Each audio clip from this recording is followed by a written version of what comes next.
이 아침에 하나님께서 우리에게 주시는 말씀은 구약성경 에스겔서 25장 12절부터 17절 말씀입니다.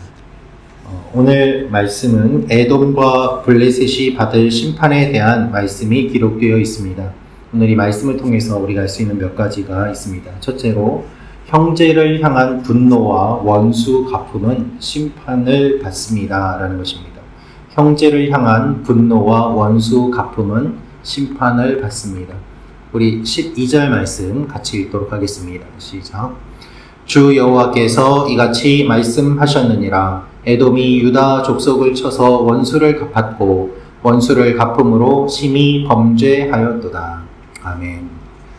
에스겔이 이 말씀을 선포하던 때는 기원전 586년 예루살렘이 바벨론에 의해 함락이 되고 성전이 파괴된 직후의 일이었습니다. 유다는 절망 속에 있었고 유다가 망한 그 상황 가운데서 주변의 여러 나라들이 이 기회를 틈타 이스라엘을 조롱하고 또한 약탈하였습니다. 하나님께서 그 일들을 다 아시고 이렇게 원수를 갚아주겠다라고 말씀하십니다. 에돔은 야곱의 쌍둥이 형 에서의 후손으로 이스라엘과는 혈육 관계에 있었습니다.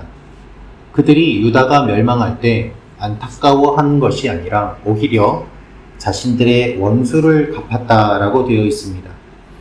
형제가 고통당할 때 돕기보다는 원수로 여기고 이때다 하며 감정을 쏟아내는 것입니다. 우리 주위에도 이런 사람들이 있습니다. 상대가 강할 때에는 가만히 있다가 상대가 약해지거나 어려움을 겪게 되면 그 틈을 타 공격합니다. 높은 자리에 있을 때에는 아무것도 하지 못하다가 어려움을 겪게 되면 이때다 하고 불어뜯는 일들이 일어나기도 합니다. 하나님은 에돔에 대해서 심히 범죄하였다라고 하십니다. 이 말은 막대한 채무를 떠안다라는 뜻입니다. 반드시 지불해야 하는 의무와 책임을 동반하는 말입니다. 에돔이 행한 일에 대해서 반드시 책임을 지우겠다는 하나님의 의지가 반영된 표현입니다. 같은 형제에서 출발한 너희가 고통받을 때 돕지는 못할 망정 원수처럼 너희가 더 어려울 때 어려움을 더하는구나 라면서 하나님께서 그들을 책망하실 것을 심판하실 것을 말씀하십니다.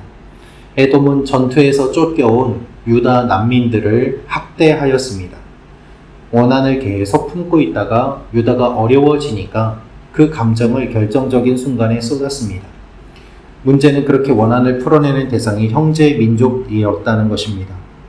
나도 원한을 품고 있는 사람이 있지는 않은지 교회 공동체 안에서도 혹시 서로 연약해졌을 때 내가 품고 있던 감정을 쏟아내거나 공격하는 일이 일어나지는 않는지 돌아볼 필요가 있습니다. 상처받은 사람을 조롱하는 일이 있지는 않은지 돌아보며 하나님 앞에 우리의 마음을 돌아보며 쌓아나가기를 원합니다. 두 번째로 알 수 있는 것은 하나님이 회복하십니다라는 것입니다. 하나님이 회복하십니다. 에스겔서 25장 13절 14절 말씀 같이 읽겠습니다. 시작. 그러므로 주 여호와께서 이같이 말씀하셨느니라. 내가 내 손을 에돔 위에 펴서 사람과 짐승을 그 가운데에서 끊어 대만에서부터 황폐하게 하리니 드단까지 칼에 엎드러지리라. 내가 내 백성 이스라엘의 손으로 내 원수를 에돔에게 갚으리니 그들이 내 진노와 분노를 따라 에돔에 행한즉 내가 원수를 갚음인 줄을 에돔이 알리라. 주 여호와의 말씀이니라. 아멘. 하나님은 에돔을 대만에서 드단까지 즉 북쪽 끝에서부터 남쪽 끝까지 심판하실 것을 선포하십니다.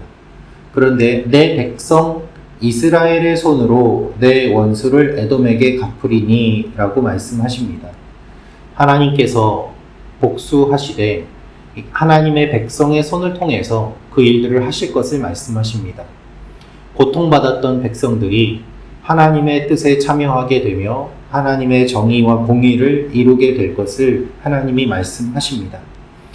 우리의 힘으로 보복하려고 하면 악순환의 반복입니다. 우리도 모르게 죄를 짓게 됩니다.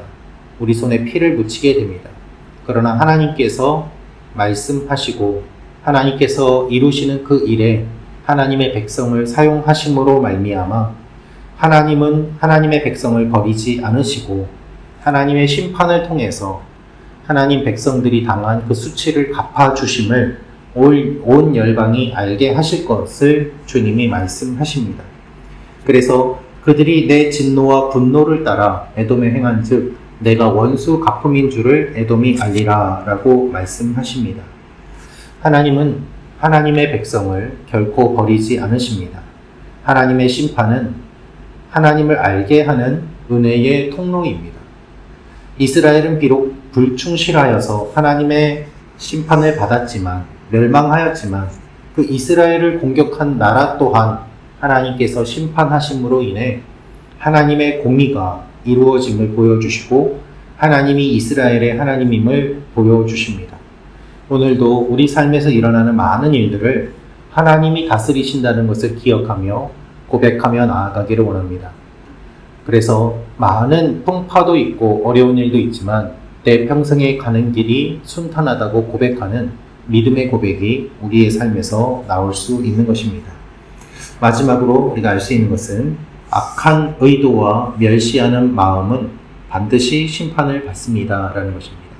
악한 의도와 멸시하는 마음은 반드시 심판을 받습니다.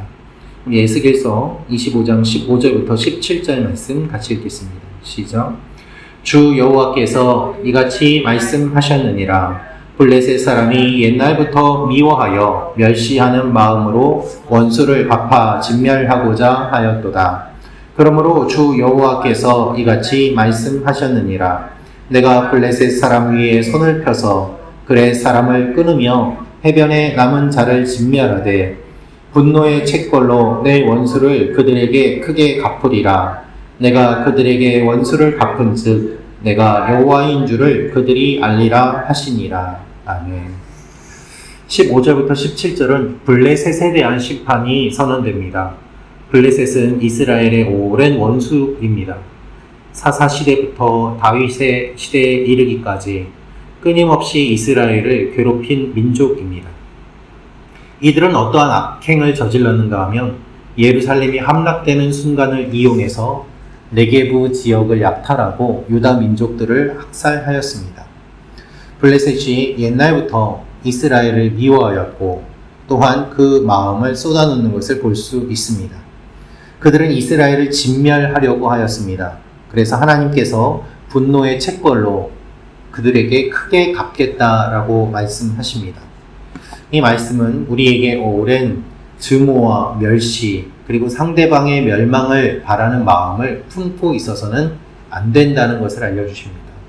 블레셋이 오랫동안 나쁜 관계 가운데 있다고 하였더라도 그것을 끊고 좋은 관계를 맺도록 힘썼어야 하는데 특별히 어려울 때 그 마음을 쏟아내며 백성들을 학살하는 그 일들, 그것에 대한 책임을 하나님이 물으시는 것이죠.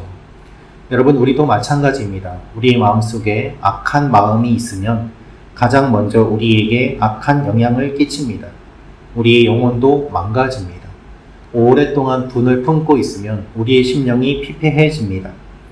하나님은 우리의 마음속에 있는 미움과 멸시의 감정을 돌아보라고 하십니다. 그리하여 그러한 감정들을 버리고 서로를 존중하고 사랑하며 하나님 앞에 함께 나아가는 일들이 일어나기를 우리에게 원하십니다. 오늘도 그 일들을 기억하며 기도하며 나아가는 여러분과 제가 되기를 주님의 이름으로 축원합니다. 같이 기도하도록 하겠습니다. 구독과 좋아요는 사랑입니다.